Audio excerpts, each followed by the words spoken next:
So మీ అన్నయ్య విజయప్రసాద్ రెడ్డి ఏం చెప్తాడో చూడుర్రి. మీ మీ అన్నయ్యల పని అయిపోయింది. డాడీ అంటే డాడీ, మా డాడీ అంట, పాస్ట్ అని పట్టుకుని డాడీ అంటారు. ఇది మీ డాడీల పని అయిపోయింది. మీ అన్నయ్యలు ఎంతమంది అన్నయ్యలు ఉన్నాయి, అన్నయ్యల పని అయిపోయింది. ఇక అది సార్ మీ విజయప్రసాద్ రెడ్డి ఏం చెప్తాడో చూడుండ్రి. ఏంటంట ఆయన ఒకవేళ నేను అబద్ధం చెప్పట్లేదు, ఒకవేళ అబద్ధం చెప్తే నేను దేవుడు తీర్పు తీరుస్తాడు అంటే లెక్క చెప్పాలంట. మరి లెక్క అప్ప చెప్పాలి కదా విజయప్రసాద్ రెడ్డి. నువ్వు అబద్ధమే చెప్తున్నావు, దేవుని దృష్టిలోనైతే అది అబద్ధమే అన్నది గుర్తుపెట్టుకో. సో ఫస్ట్ అయితే విజయప్రసాద్ రెడ్డి ఏం చెప్తాడో చూడరు, తర్వాత నేను చెప్తా. ఒకసారి చూడరు విజయప్రసాద్ రెడ్డి ఏం చెప్తాడో. అదే I for God ministry Vijay Prasad Reddy చూడు. ఈరోజు నేను మీ ముందు అబద్ధాలు చెప్పొచ్చు, కానీ ఒకరోజు దేవుడు నన్ను నిలదీస్తాడు. ఒకరోజు దేవుడు నన్ను లెక్క అడుగుతాడు. ఎరా నీ నీతి ఏమైందిరా, నీ యథార్థత ఏమైందిరా అంటాడు. అందుకే మన నీతిని మనం కాపాడుకోవాలి, మన యథార్థతను మనం కాపాడుకోవాలి.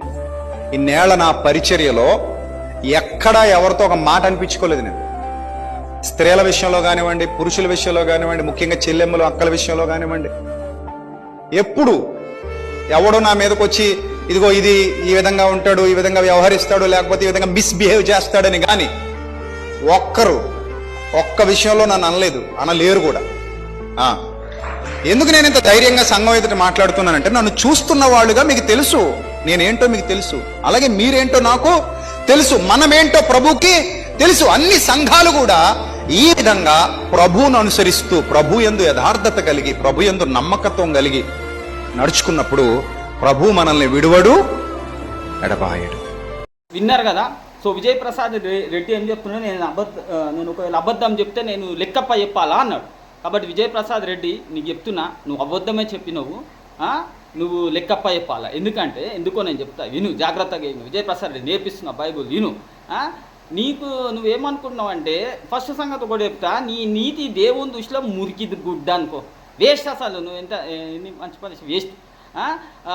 నీ యథార్థత కూడా దేవుని దృష్టిలో వేస్ట్ అసలు. కాబట్టి దేవుడు చెప్పాలా యథార్థవంతులు, దేవుడు చెప్పాలా నీతిమంతులు అని కానీ నీకు నువ్వే డిసైడ్ చేసుకోవద్దు. ఫస్ట్ సంగతి నువ్వు అనుకుంటున్నావు కానీ అది కాదు. కాబట్టి నువ్వు అబద్ధమే చెప్తున్నావు, కాబట్టి దేవునికి లెక్కప్ప చెప్పాలన్నది గుర్తుపెట్టుకో విజయప్రసాద్ రెడ్డి. అట్లనే నీ సంఘమోలు కూడా లెక్కప్ప చెప్పాలన్నది గుర్తుపెట్టుకోండి. ఏంటిదంట, నేను ఎంత యథార్థంగా నడుచుకున్నావు, ఎంత మంచిగా నీతిగా నడుచుకున్నావు మీకు తెలుసు అంట. వీళ్ళకి తెలుసు అంట ఆయన ఎట్లున్నారు. కాబట్టి అన్ని చర్చిలు అట్లా ఉండాలి అని చెప్తున్నాడు. రైటా? సో అంటే ఈయనైనా డిసైడ్ చేసేసుకుంటే ఈయన మంచోడు. అయితే మీకు మీరే డిసైడ్ చేసుకుంటే ఇక దేవుడు ఎందుకు? మీరు ఏమన్నా దేవుళ్ళ మీకు మీరే మంచోళ్ళు అనుకుంటే మీ సంఘం వాళ్ళు నీకు అంటారు కదా. ఇప్పుడు ఈరోజు మీకు అన్నీ చూపిస్తా. ఏంటిది వీళ్ళ సంఘం వాళ్ళు కూడా అంటున్నారు, మీకు తెలుసు కదా నేను ఎంత యథార్థంగా నడుచుకున్నాను అని ఈయన డిసైడ్ చేస్తున్నారు. అంటే వాళ్ళ సంఘం వాళ్ళు పొగుడుతున్నారంటే వాళ్ళు అంటే మీరేమన్నా దేవుడు చెప్పొద్దా? ఇక దేవుడే చెప్పకుండా, లేఖనాలే చెప్పకుండా ఇక మీకు మీరే డిసైడ్ చేసుకుంటే ఇంకా మీరు బైబిల్ ఎందుకొని పట్టుకొని తిరుగుతుర్రు? బైబిల్ పక్కకు పెట్టేసి మీరే పొగుడుకోరు. మరి ఇక దేవుడు ఎందుకు, లేఖనాలు ఎందుకు? ఇట్లా మాట్లాడతారని యేసు ప్రభు ఎట్లా చెప్పుకున్నాడు? యేసు ప్రభు అంత టైననే ఎట్లా చెప్పుకున్నాడు అన్న చూసుకోర్రి. యోహాను సువార్త 5వ అధ్యాయము 30 నుంచి 34 వరకు రాసుకోరు. యోహాను సువార్త 5వ అధ్యాయం 30 నుంచి 34 వరకు రాసుకోరు. సరే చూద్దాం. నా అంతటా నేను ఏమి చేయలేను అంటున్నాడు యేసు ప్రభు. నా అంతటా నేను ఏం చేయను, నేను వినున్నట్టుగానే తీర్పు తీర్చు. అంటే తండ్రి ఏమి చెబితే విన్నట్టే తీర్పు తీరుస్తున్నట్ట. రైట్? నన్ను పంపిన వాని చిత్త ప్రకారము చేయగోరును కానీ నా చిత్త ప్రకారము చేయగోరును కనుక నా తీర్పు న్యాయమైంది. అంటే అంటే లేఖనాలు చెప్పాలా. కాబట్టి నేను ఏం వింటున్నా అదే చెప్తున్నా. కాబట్టి నా అంతటా నేను తీర్పు తీర్చాను. నా తీర్పు ఎందుకు సత్యం అంటే నేను వినున్నట్టుగానే తండ్రి ఏం చెప్తున్నా అదే చేయాలి. కాబట్టి మీరు కూడా ఏం చేయాలా, లేఖనాలు ఏం చెప్తున్నాయో అదే చెప్పాలా. కానీ మీ అంతా మీరు డిసైడ్ చేయొద్దు. ఒకవేళ మిమ్మల్ని పొగుడితే సరే, ఇంకేం చెప్తున్నావు, ఒకవేళ మీ వాడు సాక్ష్యం ఇస్తున్నాడు, నీ సంఘం వాళ్ళు సాక్ష్యం, ఆ సాక్ష్యం ఏ సంతటైనా ఏం చెప్పుకుంటున్నావు చూద్దాం. 31వ వచనం, నన్ను గురించి నేను సాక్ష్యం చెప్పుకున్నాను ఎడలా నా సాక్ష్యం సత్యం కాదు. ఏ సంతటైనా అంటే మరి కాదంటే మరి నువ్వు సాక్ష్యం నువ్వు ఇది ఎంతడా, నువ్వు ఎంత విజయప్రసాద్ రెడ్డి, నీ సంఘానికి వచ్చేటోళ్ళు ఎంత, వాళ్ళ బిషాద్ ఎంత, వాళ్ళు చెప్తే ఎట్లా సాక్ష్యం సత్యం అవుతుంది? లేఖనాలు ఎందుకు? మరి మీరు బైబిల్ ఎందుకు పట్టుకుంటారు? ఎవరు యథార్థవంతులు, ఎవరు దేవుడు డిసైడ్ చేయాలి, అది లేఖనాలు డిసైడ్ చేయాలి. మీకు మీరే డిసైడ్ చేసుకునే ఎట్లా? సరే చూద్దాం. నన్ను గురించి నేను సాక్ష్యం చెప్పుకున్నాడు, నా సాక్ష్యం సత్యం కాదు. నన్ను గురించి సాక్ష్యము వేరొకడు గలదు, ఆయన నన్ను గురించి ఇచ్చు సాక్ష్యము సత్యమని నేను ఎరుగుదును. అయితే మరి ఆయన యేసుప్రభు అంతటా నన్ను గురించి సాక్ష్యం చెప్పుకునే సత్యం కాదంటే నువ్వెంత నిన్ను గురించి నువ్వు సాక్ష్యం చెప్పున్నావు? యేసుప్రభు అంతటనే ఆయననే చెప్తున్నాడు. కాబట్టి లేఖనాలు సాక్ష్యం ఇవ్వాలి. లేఖనాలు ఎవరు? దేవుడు వాక్యమే దేవుడు. యోహాను సువార్త 1వ అధ్యాయం 1వ వచనం, ఆది అందు వాక్యం ఉండను, వాక్యం దేవుని చేతను, వాక్యమే దేవుడు. కాబట్టి దేవుడు చెప్పాలని, దేవుడు చెప్పడం అంటే యథార్థవంతులు దేవుడు చెప్పాలి. ఒకవేళ సరే నీ సంఘమోలే కానీ నువ్వే కానీ అనుకున్న నీ సంఘమోలు నన్ను అంటూ మీకు తెలుసు కదా నేను ఎంత యథార్థవంతుడు. ఒకవేళ మీ సంఘమోలు నిన్ను ఇట్లా యథార్థవంతుడు అని డిసైడ్ చేస్తే పోతే యేసుక్రీస్తు నమ్ముతాడా? ఒకవేళ నువ్వు డిసైడ్ చేసుకుంటే నమ్ముతాడా అని చూసుకుంటే యోహాను సువార్త ఇందులోనే 5వ అధ్యాయం 34వ వచనం ఏముందంటే, నేను మనుషుల సాక్ష్యం అంగీకరింపను. అంటే నీ సంఘమోలు చెప్పినా నువ్వు చెప్పినా కానీ ఏమంటే దేవుడు ఆ సాక్ష్యాన్ని అంగీకరించాడంట. నువ్వు ఒకవేళ యథార్థవంతున్నా అనుకున్నా, నువ్వు నీతిమంతున్నా అనుకున్నా కానీ దేవుడు అంట ఆ సాక్ష్యాన్ని అంగీకరించాడంట. నువ్వు అనుకున్నా కొన్ని నువ్వు అనుకున్న మనుషులు అన్నా కానీ అంగీకరించాడంటే అస్సలు అంగీకరించాడంట. యేసుప్రభు ఇదే లేఖనాలు లేదా నేను లేఖనాలే నమ్ముతా, లేఖనాలు నమ్మితే నన్ను నమ్ముతారు, లేఖనాలు నమ్మకపోతే నన్ను నమ్మరు అంటాడు యేసుప్రభు. ఇదే లేఖనాలు కంప్లీట్గా చదువుకోరు, వచ్చిన మొత్తం చదువుకోరు.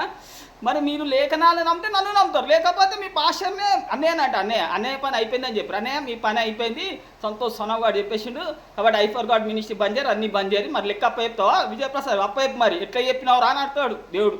ఎట్లా చెప్పినావు? నేను చెప్పకుండా నువ్వు యథార్థవంతున్నాను. ఎట్లా చెప్పారు సంఘం వల్లరా? నేను చెప్పినా మీ పాస్టర్ ఈ విజయప్రసాద్ రెడ్డి మంచోడని నేను చెప్పినా, నువ్వు ఎట్లా నమ్మినావు అని అడుగుతాడు. లెక్క పేపరు మీరు మీ పాస్టర్. సరే వచ్చేసేరి. ఒకవేళ మీరు అట్లా అనుకుంటే చూద్దాం, రాసుకోరి. లూకా సువార్త 16వ వచనం, 16వ అధ్యాయము 15వ వచనం. ఒకవేళ మీరు అట్లా అనుకుంటే మనుషుల సాక్ష్యం అంగీకరించగలడు, మీ సాక్ష్యం చెల్లదాడు. ఆయన మీరు మనుషుల ఎదుట నీతిమంతులు అనుకోని కోరువారు, కానీ దేవుడు మీ హృదయంని ఎరుగుదురు. అంటే దేవుని తెలియదా నువ్వు ఎంతట్లు ఉన్నావు? పౌలు అంత టైననే ఏమంటాడు తెలుసా? పౌలు భక్తుడు ఏమంటాడు? నన్ను గురించి నన్ను నేను చూసుకుంటే మంచోళ్ళలాగానే అనిపిస్తున్నా, కానీ తీర్పు తీసేటవాడు దేవుడు అంటున్నాడు. యేసు ప్రభు కూడా అంటున్నాడు, నా గురించి తండ్రి తీర్పు. ఒకవేళ నా అంతటా నేనంటే సత్యం కాదు, కానీ తండ్రి చెప్తున్నాడు, లేఖనాలు చెప్తున్నాయని యేసు ప్రభు కూడా చెప్తున్నాడు.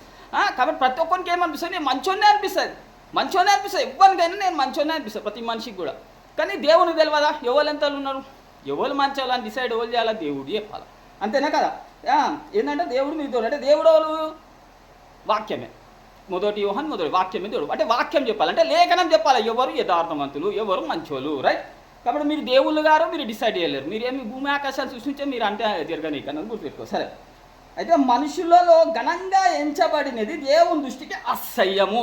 అయితే ఇప్పుడు ఏ పాస్టర్, ఓన్లీ విజయప్రసాద్ అంటే ప్రతి పాస్టర్ని అంటున్నా మనుషులలో ఘనంగా ఎంచబడింది. అంటే ఇప్పుడు మా సతీష్ కుమార్ మంచోడు అంటారు, మా విజయప్రసాద్ మంచోడు, మా జైశాలి మంచోడు. అంటే మనుషులలో ఘనంగా ఎంచబడితే మా పాస్టర్ గ్రేట్ అని మీరు అన్నారు అనుకో, మా పాస్టర్లు యథార్థవంతులు అన్నంటే ఏంటంటే దేవుని దృష్టి అసేమంట, షీ అంటాడంట, థూ అంటాడట, అంటాడంట. విజయప్రసాద్ ఐఫర్ కంసార్ థూ, జైశాలి థూ, గిబ్రోన్ ఓసన మందిరము అన్నీ ఎన్ని ఉన్నాయి, అన్ని ప్యాకప్. నేను తప్ప ఇంకో దారే లేదు అన్నది గుర్తుపెట్టుకోరు. కాబట్టి మనుషులలో ఘనంగా దేవుని దృష్టికి ఏంటంటే అసహ్యం అంటే ఏంటిది అర్థం? చీ అంటాడంట. కాబట్టి దేవుడు డిసైడ్ చేయాలి ఓళ్ళు మంచోళ్ళు అనేది. అబ్రహాము ఎట్లా దేవుడు చెప్పిన మాట నమ్మి ఆయన చెప్పినట్టు చేసింది. కాబట్టి మీరు కూడా ఆయన చెప్పినట్టే చేయాలి, అంతేగాని మీకు మీరు డిసైడ్ చేసుకోవద్దు, గుర్తుపెట్టుకోరి. సరే వచ్చేద్దాం, కీర్తన గంధంకి వచ్చేద్దాం, రైట్? వచ్చేది ఈ షార్ట్ మెసేజ్ దబా చెప్పాలంటే కన్ఫ్యూజ్ అయిపోతుంది. 11వ అధ్యాయము కీర్తన గంధం 11వ అధ్యాయము 7వ వచనం. యెహోవా నీతిమంతుడు, ఆయన నీతిని ప్రేమించేవాడు, యథార్థవంతులు ఆయన ముఖ దర్శనం చేయదు. ఎవరు? యథార్థవంతులు. మరి ఇప్పుడు యథార్థవంతులని ఎవరు చెప్పాలా? మీరే డిసైడ్ చేస్తారా? మీరేమన్నా దేవుళ్ళ? యథార్థవంతులు అని ఎవరు చెప్పాలా? దేవుడు చెప్పాలా, అంటే లేఖనం చెప్పాలా. లేఖనం అంటేనే దేవుడు. మీకు లేఖనాలు రావు కదా, కాబట్టి చెప్పుర్రు మీ అన్నయ్య, మీ అన్నయ్యలందరికీ చెప్పుర్రి. మీ తండ్రులు అంటారు కదా, తండ్రులు పాస్టర్లని డాడీ అంటారు. మీ డాడీలకు ఆ బెల్లం పసికి ఆ మమ్మీ అంట, ఆమెకు చెప్పుర్రి, అందరికి చెప్పురు. మొత్తం పాస్టర్ బంద్ చేశారు దుకాళ్ళు. సంతోష్ అన్నవాడు వచ్చేసాడు, లేఖన పుత్రుడు బంద్ చేశారు. మరి ఎవరు మరి యథార్థవంతులు ఏం చేస్తారంట? ఆయన ముఖ దర్శనం చేస్తారంట. ఎవరు ముఖ దర్శనం? దేవుని. ఎన్నో అధ్యాయం ఇది? 11వ అధ్యాయము 7వ వచనం రాసుకోరు. మరి ఎవరా యథార్థవంతులు? ఎవరు చెప్పాలా? దేవుడు చెప్పాలి. దేవుడు అంటే వాక్యం. ఎక్కడుంది లేఖనము? యథార్థవంతులు ఎవరు? నన్ను గురించి లేఖనం సాక్షిస్తుంది. కాబట్టి యేసుక్రీస్తు అంటే లేఖనం నన్ను గురించి. నేను కూడా అదే మాట చెప్తాను. లేఖనం నాది అనేది ఒకటే పోలిక అన్నది గుర్తుపెట్టుకోండి. సరే, మరి ఎక్కడుంది ఆ లేఖనం అంటే ప్రకటన గ్రంథం 22వ అధ్యాయం ఏమనుంది? ఆయన దాసులు ఆయనను సేవించుచు ఆయన ముఖ దర్శనం చేయుదురు. అంటే యథార్థవంతులే కదా ముఖ దర్శనం చేసిద్దురు. నేనే ఆ ముఖ దర్శనం చేసేటోని. నేను యథార్థవంతునని దేవుడు ఎంత వేస్ట్గా అన్నా కానీ ఆయన గిట్లా ఏర్పరచుకున్నట్టే, ఆయన మెచ్చుకున్నంటే పాపి అనే దమ్ము ఎవరికి లేదు. ఆయన నీతివంతుడు ఎంచినాక ఎవడు అనలేడు. దేవుడు ఆయన పక్షం ఉన్నాడంటే ఎవరి పక్షానన్నా వాళ్ళని అనేటోడు లేడన్నది గుర్తుపెట్టుకోరు, అనొద్దు కూడా. కాబట్టి దేవుడు నన్ను ఏర్పరచుకుంటా ముఖ దర్శనం చేయాలి. ఎవరా ముఖ దర్శనం చేదురు? ఆయన దాసులు ఆయనను సేవించు ఆయన ముఖ దర్శనం. ఎవరా దోసులు? ఎవరా ముఖ దర్శనం చేదురు అనుకుంటే అయితే యథార్థవంతులే కదా ముఖ దర్శనం చేస్తారు. మరి మీరు డిసైడ్ అంటే మీరు సాక్ష్యం అబద్ధం కదా, మనుషుల సాక్ష్యం యేసుకి అంగీకరించడా? నేనే. ఎవరు ఇప్పుడు యథార్థవంతులు నేనని లేఖనం చెప్తుంది. మరి ఆ యథార్థవంతులు ఎవరు? ముఖ దర్శనం చేస్తారు. ఆయన నామము వారి నొసలియందుండు. ఎవరికైనా నామం నొసలియందు అంటే ప్రకటన గ్రంథం 14వ అధ్యాయం మొదటి వచనం. ఆయన నామము ఆయన తండ్రి నామము నొసలందు లిఖించబడిన 1,44,000 మంది ఆయనతో కూడా ఉండు. 4వ వచనం వాళ్ళు స్త్రీ సాంగతం అపవిత్రం కానివారు నేనే. ఇక మీరందరూ ఎవరో దేవునికి తెలియదు, మీరెవరో నాకు తెలియదు అంటారు. కాబట్టి అన్ని దుకాణాలు అన్ని చర్చలు బంద్ చేసేయండి, నేను తప్ప ఇంకొక దారి లేదు. రైట్. మరి మీరే బైబుల్ యేసుప్రభు చెప్పింది కదా, అబద్ధ ప్రవక్తలు కొంచెం చెప్పినప్పుడు మీరు ఫలం వల్ల తెలుసుకుంటారు అని చెప్పింది. మరి ఎవరా ఫలం అంటే అదే లేఖనంలో ఏమున్నది? దేవుని కొరకు గుర్రపిల్ల కొరకు ప్రధాన ఫలంగా ఉండుటకై మనుషులో నుంచి కొనబడిన వారు. అది నేనే. మరి ఫలింపనోడు అగ్నిగుండాలు వాడతారని మీరే చెప్తారు. మీరే బైబిల్లో ఉంది కదా, కరెక్టే. కానీ ఫలించిన వాళ్ళంటే ఎవరికి తెలియదు. అది కూడా లేఖనమే చెప్పాలా, అది కూడా దేవుడే చెప్పాలా. వాళ్ళు ప్రధాన ఫలం అంటే నేనే. మరి ఇప్పుడు మీరు ఇవ్వాలండి. విజయప్రసాద్ అన్నయ్యనట అన్నయ్య నీ పని చెప్పారు మీ సంఘంలో పోయి, అన్నయ్య నీ పని అయిపోయింది, ఆడ సంతోషంగా వాడు వచ్చేసిండు, ఇచ్చివాడేసిండు అని చెప్పేసి. రైట్ మరి